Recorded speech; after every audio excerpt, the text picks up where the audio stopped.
وإن أوهن البيوت لبيت العنكبوت لو كانوا يعلمون. The weakest of homes is the home of the spider, if only they knew. And it's not just because of the web, but also for what happens inside it too. The most fragile of homes, home to the most ferocious of family feuds, a husband and wife relationship that is solely based on being used for consummation. See, as soon as they finish mating, the wife would then consume the body of her own husband. It's disgusting, and so can the children be too. See, as soon as they mature, they would chew upon their own mother as a source of food. It's sinister, it's crude, I don't want to imagine it, but it's true. And such the examples that are used, not because God can be cruel, but for God to prove that the weakest of homes are those in which the inhabitants are abused. See, marriages are meant to bring happiness, and the home is a refuge of tranquility and comfort to all those who walk through. And if you ever do happen to fall into disputes, you must learn to understand that the marriage isn't always about you.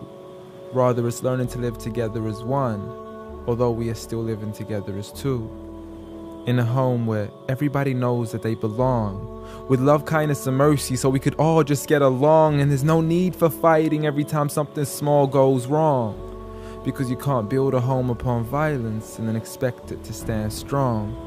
I mean, what kind of man would harm his wife in the darkness of the night, leaving her to bleed as he scars her for life, having to cover up her bruises as she tries to hide them from sight?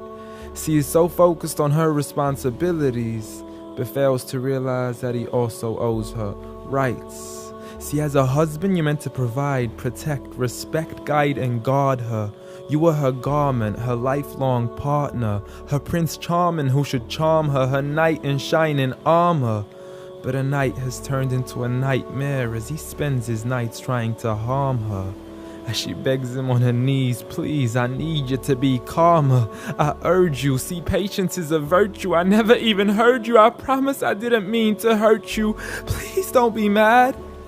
And please don't let the kids see, cause it's not right for a dad. It's sickening, it's sad that such scenes are happening in reality within the homes of so many broken families. It's a calamity that we forgot what the meaning of marriage is. Did you forget that the best of you in character is he who is best to his wife?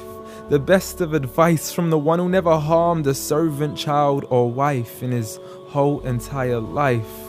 Muhammad sallallahu alayhi wasallam. He was the best of examples in how to treat a woman right. See, if his wife had cooked something he had liked, he would eat it, and if he didn't, he would leave it without expressing an ounce of dislike.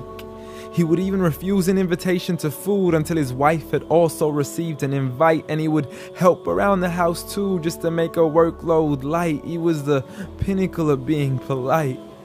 And he taught us that the strongest of men is not he who knows how to fight, but rather he who restrains his anger right at the moment of strife.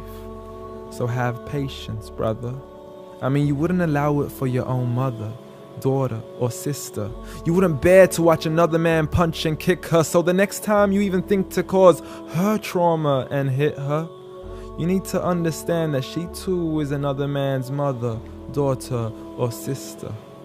So dear sister, no human being deserves to live a life of violence alone. So if he doesn't treat you with kindness, don't live in silence trying to fight this on your own. Rather seek help from God first, and don't be afraid to then pick up the phone and let your people know that you are no longer willing to live in the weakest of homes. Violence against women? Islam says no.